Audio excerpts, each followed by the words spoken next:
On va lire ensemble dans le livre d'Ésaïe ce matin.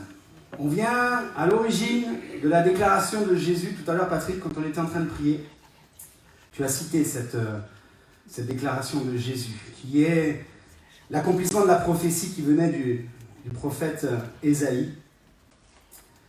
Ésaïe 61, verset 1er. On peut afficher aussi. Ah, j'ai le retour aussi, merci.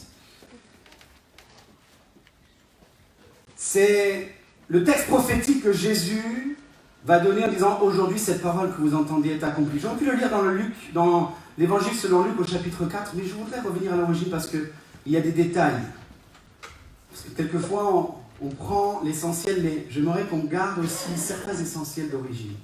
« L'Esprit du Seigneur l'Éternel est sur moi, car il m'a oint pour porter de bonnes nouvelles aux malheureux. Il m'a envoyé pour guérir ceux qui ont le cœur brisé, pour proclamer aux captifs la liberté et aux prisonniers la délivrance, pour publier une année de grâce de l'Éternel, pour consoler tous les affligés. Il m'a envoyé pour consoler, et ça c'est des détails que nous avons dans l'Ésaïe, nous n'avons pas dans l'évangile de Luc que Jésus ne prononcera pas, mais dans l'accomplissement, il dit cette parole est accomplie. Et cette parole-là est accomplie aussi pour nous. Il m'a envoyé pour consoler tous ceux qui sont dans le deuil. Et c'est ça que j'ai reçu pour vous ce matin, les amis.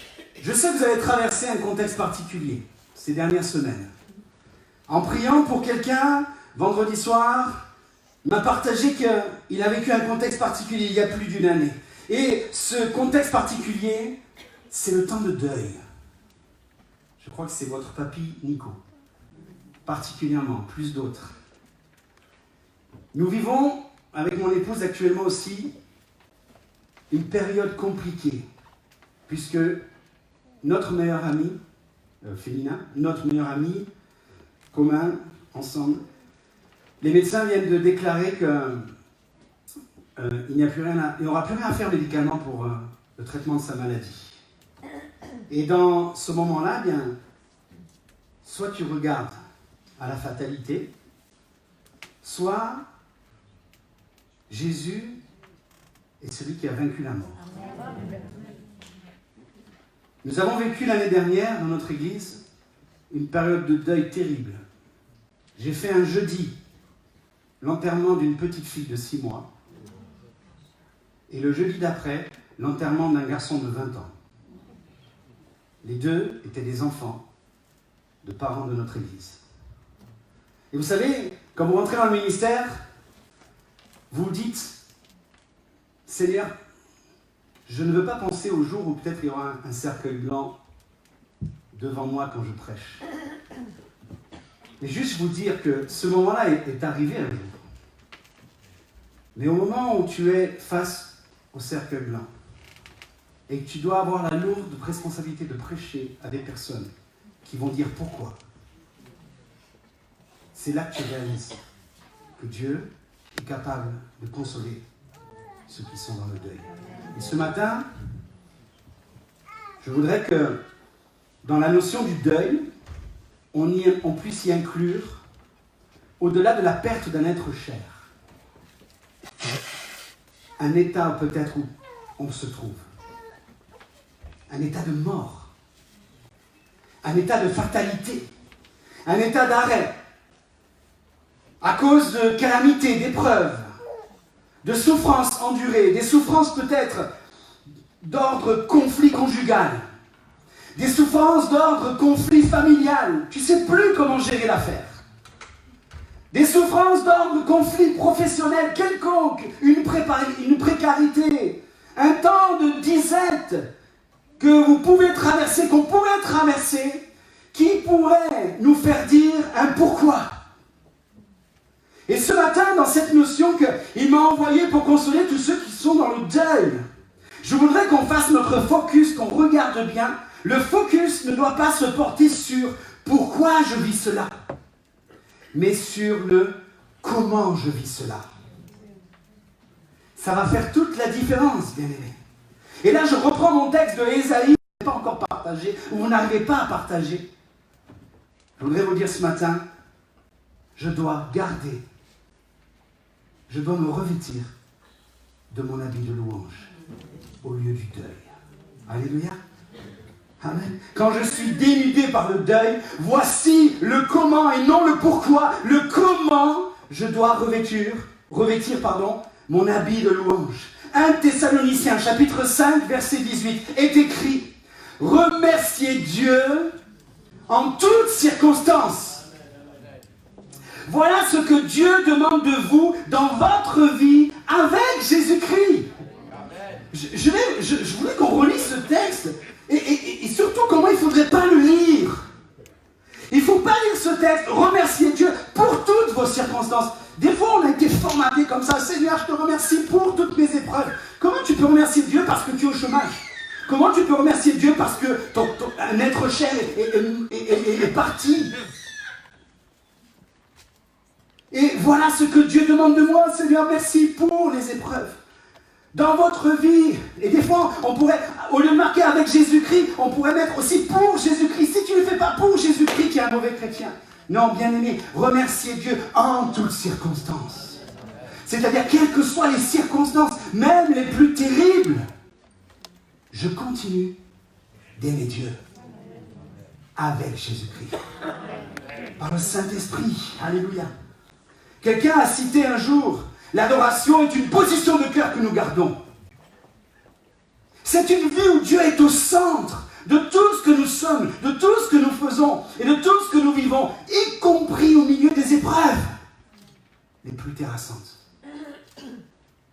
Et ce matin, on va sûrement aller vers un personnage que vous connaissez. Peut-être certains, vous lisez ces textes. Je voudrais qu'on aille s'arrête un instant sur l'histoire d'un homme qui pourrait nous décrire parfaitement qu'est-ce qu'il peut ressentir. C'est quoi une situation de deuil, de perte, de fracas? Un homme à 3 lettres. Un travailleur peut-être, je ne sais pas. Job. S'il porte le nom du travail, moi je suis corse, je ne peux peut-être pas être un corse, mais bon. Il est écrit de Job, c'était un homme intègre et droit. Je me suis dit, entre parenthèses, un chrétien. Un chrétien, c'est un homme ou une femme intègre et droit. Alléluia. Oui, un chrétien, n'ayons pas peur de le dire et de le vivre, il est chrétien 24 heures sur 24, 7 jours sur 7, 365 jours par an, et en 2020, 366 jours par an. Job était un homme intègre et droit. Et pourtant, il a eu son lot de tempêtes. Une série de mauvaises nouvelles qui se sont enchaînées les unes après les autres. On pourrait se dire, est-ce que c'est le même jour? Je ne sais pas si c'est la même journée. En attendant, quand on lit la Bible, elles se sont enchaînées les unes après les autres. Dans Job 1,13, ce n'était pas à l'écran, mais je cite, « Un jour où les fils et les filles de Job mangeaient et buvaient du vin chez leur frère aîné, il apprend. » Alors là, peut-être on peut se dire, oui, peut-être dans la même journée. En tous les cas, c'est un tsunami qui arrive. Il apprend le vol de tout son bétail de production. 500 paires de bœufs, 500 paires d'ânesses, avec perte et fracas, tout ça, c'était son outil de production. Dans la foulée, il apprend qu'un incendie créé par la foudre va tuer toutes ses brebis, tous ses troupeaux, ainsi que les bergers. 7000 brebis. Dans la foulée, il y a eu un vol, il y a eu un autre vol, celui de ces 3000 chameaux, avec l'assassinat de tous ses serviteurs qui s'en occupaient. D'un seul coup, un homme riche possédant beaucoup de biens matériels, un homme riche possédant beaucoup de biens financiers, un homme riche possédant beaucoup de biens professionnels se retrouve à zéro, dénudé. Et comme si cela, on avait l'impression qu'il ne suffisait pas, il va apprendre qu'une tornade, je vous résume le chapitre 1 de Job, une tornade a fait écrouler la maison où tous ses enfants étaient réunis dans laquelle, pas un, pas deux, tous ses enfants, 7 fils et 3 filles, ont péri dans, je dirais, l'accident climatique. Et là, tu te dis, mais il y a toutes les raisons de se dire, pourquoi ? Pourquoi cela est arrivé à un homme intègre et droit ? Et ce matin, je ne veux pas qu'on regarde les pourquoi, mais qu'on regarde comment Job a vécu cela. On va voir la réaction et non pas la définition d'un homme intègre et droit. Ça ne nous intéresse pas. C'est comment vit un homme intègre et droit. Du pourquoi au comment. Job, chapitre 1er, verset 20. Après tout cela, Job se leva alors. Tu crois que tu n'as même plus la force de te lever dans ce moment-là. Il va se lever pour quoi faire ? Oui, il va déchirer son manteau. Ces signes d'humiliation, de perte, de fracas, de gloire qui s'en va, il se rase la tête. Le honte, là, il se jette par terre et il se prosterne. Et à qui va-t-il parler ? Et que va-t-il dire ? Il ne va pas dire pourquoi ? Il va venir vers Dieu. Et va dire à Dieu, dans ma vie, en telle circonstance, à Dieu toujours la gloire. Et au-delà de à Dieu toujours la gloire, on ne rend pas gloire à Dieu de tout ce qu'il a perdu. Je reste attaché à toi, Seigneur. Mon amour pour toi reste attaché. Et il va donner gloire à Dieu. Il va parler à Dieu. L'Éternel a donné, l'Éternel a repris. Que le nom de l'Éternel soit béni. Remerciez Dieu en toutes circonstances. Je crois que là, de toute façon, il n'y avait pas le choix d'aller vers Dieu. Parce que qui plus que Dieu pouvait comprendre la douleur de Job? Qui plus que Dieu? Vers qui pouvait-il se tourner? Il est écrit, bien-aimé. Voilà, dans cette réaction, Job ne pécha pas. Dans tout cela, Job ne pécha pas et il n'attribuera rien d'inapproprié à Dieu. Comprenez par là qu'au lieu de faire un pourquoi vers Dieu, il a tendu sa main pour demander à Dieu de le secourir. Et Seigneur, au lieu de dire pourquoi je vis ça, Seigneur, comment je vis ça, Seigneur, je décide de vivre ça en continuant de t'adorer et à rester attaché à toi. Aucun reproche, aucune amertume, aucune insulte. La tête rasée, il va se jeter contre terre. Vous comprenez mieux ce matin le sens de revêtir un vêtement de louange au lieu du deuil, de revêtir un vêtement de louange au lieu d'un esprit abattu. C'est l'attitude qu'on doit avoir. Je me dis combien Satan a dû haïr cette réaction. Lui qui pensait que Job aimait Dieu juste de manière intéressée, c'était ça la base. Il disait à Dieu, oh, Dieu il va venir avec fierté, discuter et dire, tu as vu mon serviteur Job, il n'y en a aucun comme lui. Et aujourd'hui en Jésus-Christ, vous savez quoi? Il n'y en a aucun comme nous. Parce que le meilleur est avec nous. Amen. Et tout le combat spirituel qu'il pourrait y avoir nous concernant, eh bien, Dieu va continuer d'être fier. Parce qu'en marchant avec Jésus-Christ, nous avons la possibilité de continuer à aimer jusqu'au bout. Oui, Satan a dû haïr cette réaction. Lui qui pensait que Job aimait Dieu juste de manière intéressée. Mais quand on aime Dieu juste parce qu'il est Dieu et que nous l'adorons, aucune manière n'est intéressante. Seulement de rester attaché à lui. Après cela, c'est dans sa santé que Job va être éprouvé et rabaissé à un niveau très dégradant pour un être humain. Au point que, chapitre 2, verset 9, sa femme va lui dire, dans l'état où il est, je pense qu'elle est en train de se tourner vers les pourquoi là. Et dans les pourquoi, elle voit Job qui continue à aimer Dieu. Et on a l'impression de lui dire, mais comment fais-tu? Tu persévères dans ton intégrité. Comprenez par là que dans le mot intégrité, il n'est pas question de combien je prie d'heures par jour, combien je lis de chapitres de la parole, combien de fois je vais à l'église. Là, dans l'intégrité, il est question de piété. Il est question d'être resté attaché à Dieu. Il est question de rester attaché à Dieu. Tu persévères persévère dans ton intégrité. Regarde-toi, regarde-nous, où est Dieu? Que fait-il? Pourquoi? Mais maudit donc Dieu et meurs. Allez, arrête tout ça. Tu persistes à rester irréprochable, mais tu ferais mieux de maudire Dieu et d'en mourir. Qu'est-ce que répond Job? Tu tiens le langage d'une folle. Messieurs, c'est pas comme ça qu'il faut répondre à vos femmes. Hein? C'est-à-dire que Job, là, quand il dit cela, il faut bien faire la différence qu'il n'est pas en train de traiter sa femme de folle, mais il est en train de l'encourager à ne pas avoir l'attitude de quelqu'un qui est fou, insensé, de la même manière qu'il est écrit dans la parole. L'insensé dit dans son cœur, Dieu n'existe pas.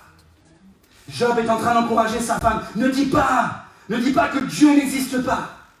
Ça, c'est ceux qui ne le connaissent pas qui peuvent penser comme ça. Ou alors, c'est ceux qui ne sont pas totalement attachés qui pourraient penser comme ça. On va continuer de rester attachés. Amen. Quelle que soit la circonstance.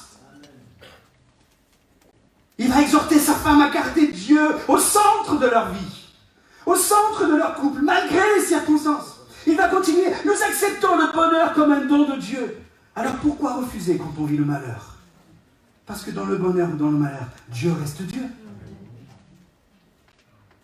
Et si Dieu reste Dieu, eh bien, dans le bonheur comme dans le malheur, je reste avec lui. Pourquoi refuser le malheur? Dans ce nouveau malheur, sa santé, sa femme qui le pousse à tout lâcher, Job, excusez-moi, c'est moi le Job. Job ne dit aucune parole qui offense à Dieu. Mes frères et sœurs, j'ai envie de dire, la famille ce matin, et même vous qui peut-être venez pour la première fois, écoutez cette belle salutation. Oh, la famille!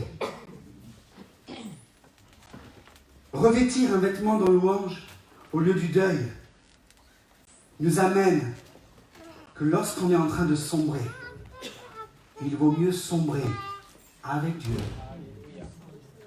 que sans Dieu. Parce que quand on sombre avec Dieu, il nous amène à focaliser non pas sur ce que je ne peux pas comprendre, mais sur ce que je peux comprendre. Et vous savez ce que nous dit la parole de Dieu dans l'épître de Paul aux Éphésiens? Il y a quelque chose que je peux comprendre. C'est la hauteur, la largeur, la profondeur de l'amour de Dieu pour moi. Et je vais vous dire une chose, dans des moments où on perd un être cher, même quand c'est un pilier de l'Église, même quand il y a plusieurs événements qui s'enchaînent, lorsque, au lieu du deuil, comme de la perte d'un être cher, on perd plein de choses. Je parlais tout à l'heure de tous les exemples que vous pourriez avoir. Quel que soit votre état de deuil, quel que soit notre état de deuil, peut-être de se dire que notre meilleur ami est en train, médicalement, de partir. Non, on ne veut pas sombrer sans Dieu. On veut sombrer avec Dieu. Et on ne va pas chercher les pourquoi. On regarde au comment. Et dans ces moments-là, le Saint-Esprit, le vêtement de louange qui vient sur toi à la place du deuil, te fait vivre l'amour de Dieu comme jamais tu l'as vécu. Et quand tu vis l'amour de Dieu comme jamais tu l'as vécu, tu t'aperçois que tu commences à aimer ceux qui sont autour de toi, qui aiment Dieu avec toi, dans l'épreuve, où tu t'attaches avec tes frères et sœurs dans l'épreuve, ou peut-être vous qui venez pour la première fois, vous venez dans cette église, vous entendez ce message pour la première fois, quelle que soit votre épreuve, attachez-vous à ceux qui aiment Dieu. Parce que quand on s'attache ensemble dans l'épreuve, on s'aperçoit qu'on s'aime encore plus. On s'aime du verbe aimer encore plus, et quand on s'aime du verbe aimer encore plus, on sème du verbe semer encore plus. Et on récolte encore plus, parce que celui qui sème avec larmes, il récolte avec chant d'allégresse. Alléluia. Pourquoi revêtir un vêtement de louange au lieu du deuil, bien-aimé?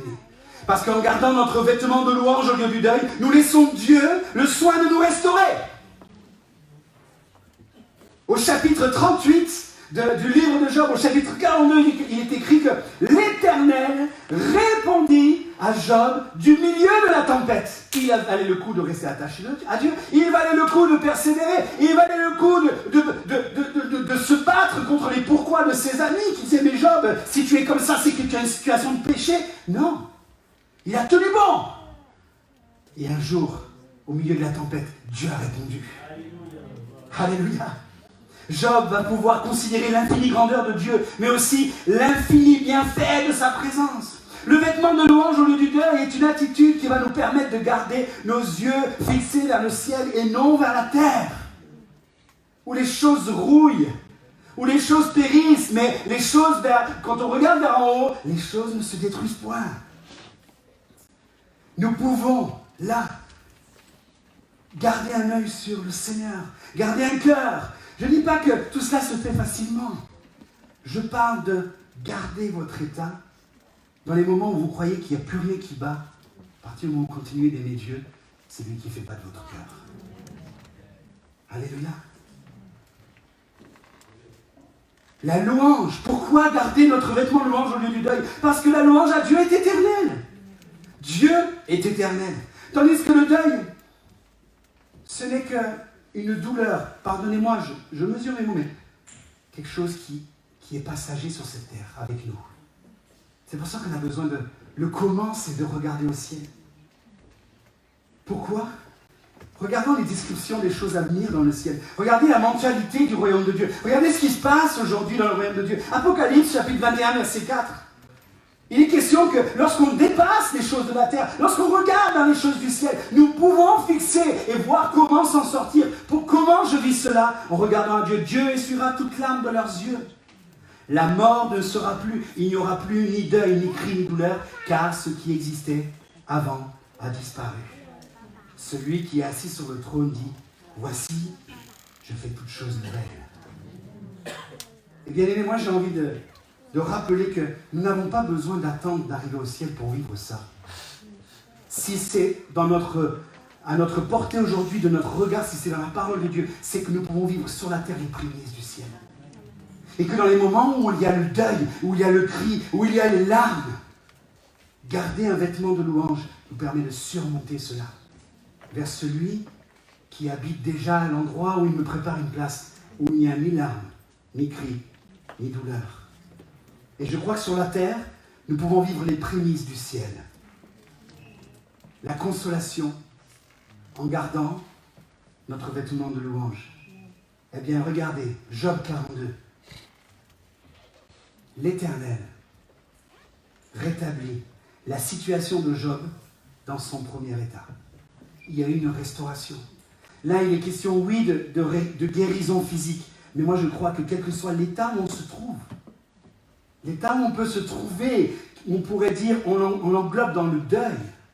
Si tu gardes ton vêtement de louange, tu es avec celui qui peut restaurer toutes choses dans ta vie. Alléluia. Il lui accorda le double de ce qu'il avait possédé. L'Éternel bénit la dernière partie de la vie de Job, beaucoup plus que la première. Il est écrit dans le dernier chapitre, verset 12. Il possédait 7000 brebis, il en posséda 14 000. 6000 chameaux au lieu de 3000. 1000 paires de bœufs au lieu de 500. 1000 paires d'ânesses au lieu de 500. Il eut aussi 7 fils et 3 filles. Et là, tu te dis, mais il aurait dû en avoir 14 et 6. Permettez-moi de réaliser que celui qui est au ciel, il vit encore. Il n'y a pas besoin de le remplacer. Il avait 7 fils. Il a eu 7 fils. Ce n'était pas pour remplacer les autres. C'était pour ajouter. Et au final, Job dans le ciel, il en aura 14 et 6 filles.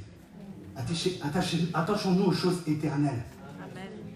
Bien-aimés. Que Dieu soit béni. Verset 16. Job vécut après cela 140 ans. Il vit ses fils et les descendants de ses fils jusqu'à la 4e génération. Job a été arrière grand-père. C'est pas mal, non? Verset 17. Je crois que celui-ci y est. Job mourut âgé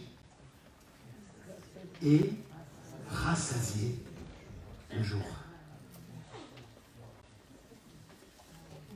Si tu arrêtes de lire le livre de Job au premier chapitre et au deuxième, quand sa femme lui dit maudit Dieu, il meurt, si tu fermes là, tu te dis le pauvre. Allez, je vais encore un peu lire. Quand tu commences à regarder que ses amis, ils n'arrêtent pas de chercher en lui une erreur, tu te dis non, vraiment le pauvre. Mais avec Dieu, il ne faut pas s'arrêter au début. Il ne faut pas s'arrêter au milieu. Il ne faut pas continuer à arrêter d'aimer au début, au milieu. Il faut aimer jusqu'au bout. Et jusqu'au bout, il y a toujours une raison où le Seigneur va pouvoir te restaurer totalement. Amen. Il est mort heureux et permettez-moi, plus que satisfait de la vie qu'il a menée. Quand Dieu te restaure, ce qu'il te donne de devenir te fait oublier tous les pourquoi. Et quand tu restes dans le comment tu le vis, à la fin, tu es vainqueur. Je vais demander aux musiciens de revenir, s'il vous plaît. Et je voudrais conclure, pendant que les musiciens approchent, et je vais aller vers un appel. Ce matin, je ne peux pas faire autre chose que faire un appel à l'église. Je voudrais qu'on puisse réaliser que revêtir notre habit de louange au lieu du deuil va nous faire passer d'une relation de surface avec Dieu à une relation de profondeur. Si tu t'arrêtes au pourquoi, tu risques de perdre ta relation avec Dieu. Mais si tu t'attaches au comment je vis cela et que tu continues d'aimer Dieu dans la circonstance, tu es en train de creuser profondément pour avoir une relation avec Dieu qui est solide. Qui est solide. Une relation de surface à une relation profonde et passionnée pour Dieu. Je voudrais terminer ce message ce matin par un exemple. J'aurais pu prendre un exemple de la vie courante, mais je veux prendre un exemple de la parole de Dieu pour vous amener, en lisant la parole de Dieu, que les exemples de la parole de Dieu peuvent être des exemples de la vie courante.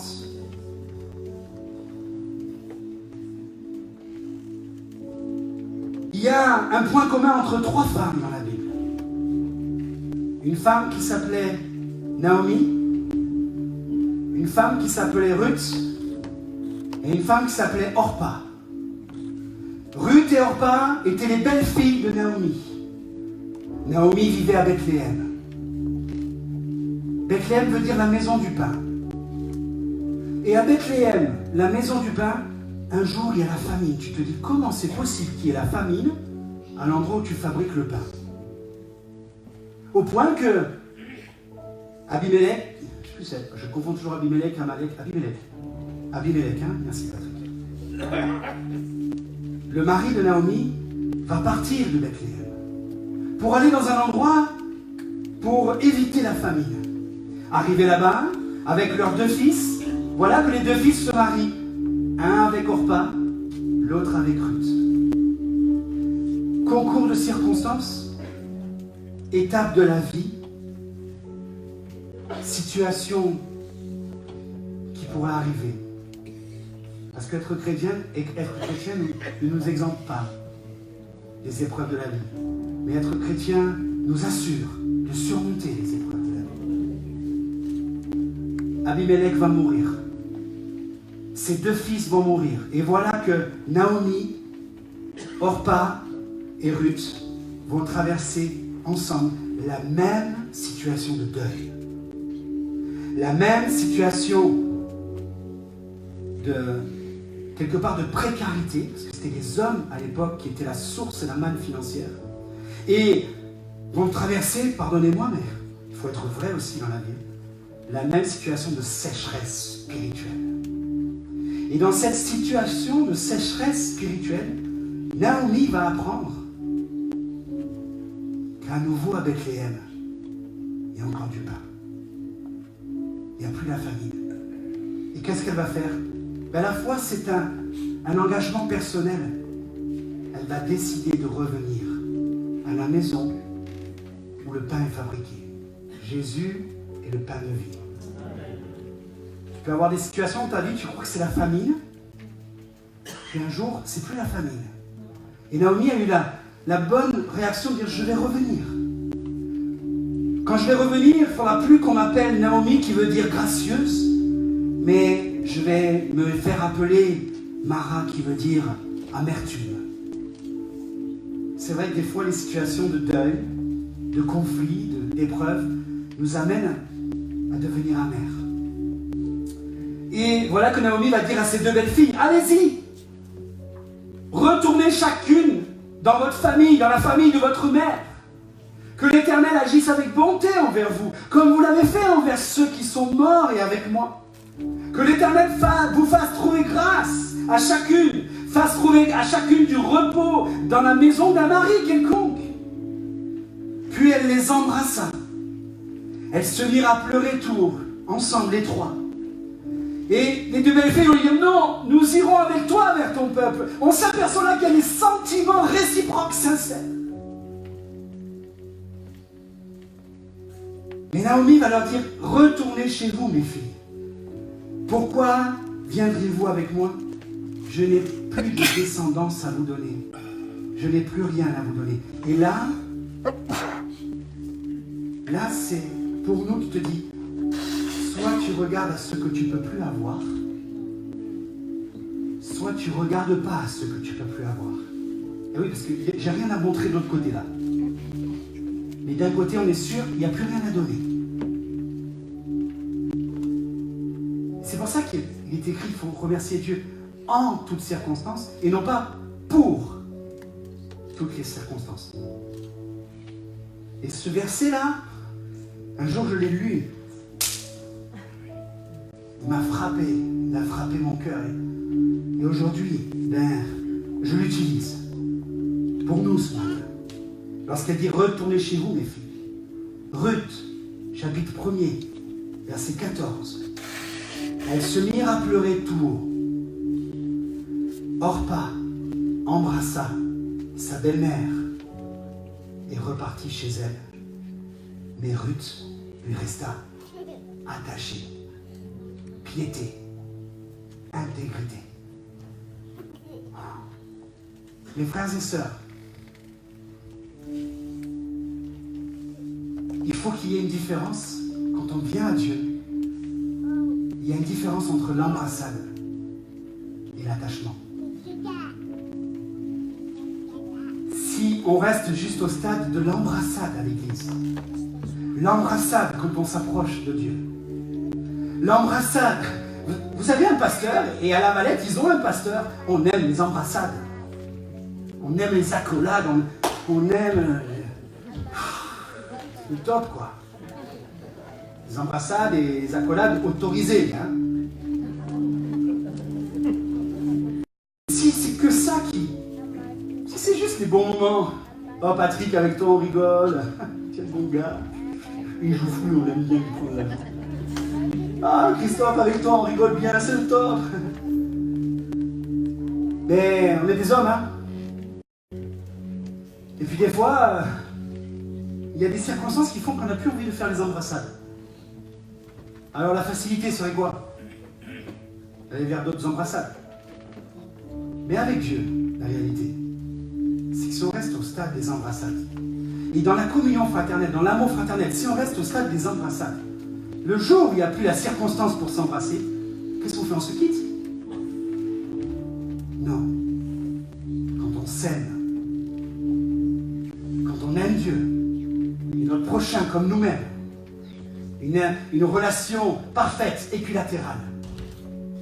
Quand tout s'effondre, quand il n'y a plus d'intérêt, quand il n'y a plus d'intérêt du service, quand il n'y a plus d'intérêt du confort, quand il n'y a plus d'intérêt de je ne sais pas quoi, et que Dieu reste mon intérêt, je reste attaché à lui. Et je reste attaché à mon frère et ma sœur. Pardonnez-moi, je sais que je suis en live, mais des fois, je suis en famille, même quand il me gonfle. Il n'y a pas meilleur endroit pour devenir des pierres polies que le moment où on est entrechoqués les uns avec les autres. Les pierres, elles se polissent dans le torrent lorsqu'elles sont entrechoquées les unes après les autres. Et nous, des fois, ouais, c'est un peu dur, c'est après les embrassades. Mais quand on reste attaché, voilà que Dieu nous forme. Et un jour, on peut être une pierre, comme David a choisi dans le torrent, des pierres polies. Et Dieu va nous envoyer dans le front de Goliath pour permettre que Dieu accomplisse des victoires. ce matin, mon frère, ma soeur, quelle que soit la situation de deuil que tu traverses, et c'est là mon appel, et j'aimerais faire cet appel ce matin. Restons attachés à Dieu. Aimons les embrassades avec Dieu. Et quand tout pourrait s'écrouler au point qu'on n'y voit plus un intérêt sur le moment, restons attachés. Orpa embrassa sa belle-mère, mais Ruth lui resta attachée. Job a décidé de ne pas s'attacher au pourquoi je vis cela, mais au comment je vis cela. Job a été restauré. Et en faisant cela, bien aimé, on assure la réussite dans notre destinée. Parce que sur notre destinée, on engendre le Christ. Et sur notre destinée, aujourd'hui, nous, on est engendrés par le Christ. Ruth, en faisant cela, est restée attachée à sa belle-mère Naomi. Un homme avait la possibilité, il y avait une descendance finalement, on ne le savait pas, il y avait une solution. C'était Boaz. Boaz, Boaz, comme tu veux. Moi je dis Boaz. J'aime bien le son de Boaz. Et voilà que Ruth va devenir la femme de Boaz à Saint-Marcelin. Elle était restée attachée. Et voilà qu'elle sera l'arrière-grand-mère du roi David. Et elle sera une des seules femmes, sur quatre seules femmes, de la généalogie de Christ. Mes frères et sœurs, ce matin, je nous invite non seulement à revêtir, mais à garder notre vêtement de louange, d'amour, d'adoration pour Dieu. Et quand je loue, j'adore Dieu, j'ai toujours envie d'aider mes frères et sœurs. Dieu restaure mon âme. Je garde, je revais mon habit de louange au lieu du deuil. Est-ce qu'on peut baisser nos fronts? Alléluia. Baisser nos têtes. Aller dans un temps, et je voudrais, je ne sais pas quelle heure il est midi moins 5. J'aimerais que ce matin, je ne veux pas faire un appel à venir prier pour vous. Le Saint-Esprit est là, on a chanté tout à l'heure, et il est en nous. Et si vous venez pour la première fois, c'est la première fois que vous entendez parler de Dieu, sachez que le Saint-Esprit est là, il frappe à la porte de votre cœur, ouvrez-lui, laissez-le entrer et laissez-vous restaurer. Et en ouvrant la porte au Saint-Esprit, Jésus va déclarer: l'Esprit du Seigneur est sur moi. Il m'a oint, il m'a rempli pour porter de bonnes nouvelles aux malheureux. Il m'a envoyé pour guérir ceux qui ont le cœur brisé, pour proclamer aux captifs la liberté, aux prisonniers la délivrance, pour publier l'année de grâce, pour consoler les affligés et pour revêtir d'un vêtement de louange ceux qui sont dénudés par l'abattement. Seigneur, ce matin, notre Dieu, nous sommes là devant toi, Seigneur. Et quelles que soient les circonstances douloureuses qu'on a pu traverser, par des vrais deuils, des vraies pertes d'être cher. Et Seigneur, mon Dieu, quelles que soient les situations difficiles qu'on peut traverser aujourd'hui, la peur, Seigneur, mon Dieu, le manque, Seigneur, la pauvreté, la précarité, Seigneur, la perte de certaines choses, la perte des sentiments pour un conjoint, Seigneur, la perte d'un enfant pour son parent, Seigneur mon Dieu. Seigneur, quel que soit cela, Seigneur, on veut continuer de t'aimer. On veut rester attaché à toi. Alléluia. Seigneur, aide-nous. Seigneur, on veut revêtir notre habit de louange. On veut le garder jusqu'à la fin de nos jours, Seigneur, parce que toi, par amour pour nous, tu as été jusqu'au bout du combat et tu en es sorti vainqueur. Ça a été dur, Seigneur. Tu t'es posé la question comment tu allais te tenir. Il a fallu qu'un ange vienne te fortifier. Mais l'ange est venu te fortifier lorsque tu avais pris la décision déjà d'aller jusqu'au bout. Non pas ce que je veux, mais ce que tu veux, Seigneur. Puis il pria avec plus d'insistance là au jardin de Gethsémani. Alors un ange est venu le fortifier pour pouvoir aller jusqu'au bout. Voilà le comment. Non pas pourquoi je vis cela, mais comment je vis cela. Seigneur, ce matin, on veut être ce peuple qui va se lever pour toi et déclarer, Seigneur, avec toi, je puis tout. rester avec toi. Quel que soit, Seigneur mon Dieu, l'état de ma circonstance, je veux venir te louer et t'adorer en toutes circonstances, Seigneur. Et continuer à t'aimer et ainsi établir une relation avec toi qui va passer d'une relation de surface, d'embrassade, à une relation profonde et passionnée d'attachement, Seigneur.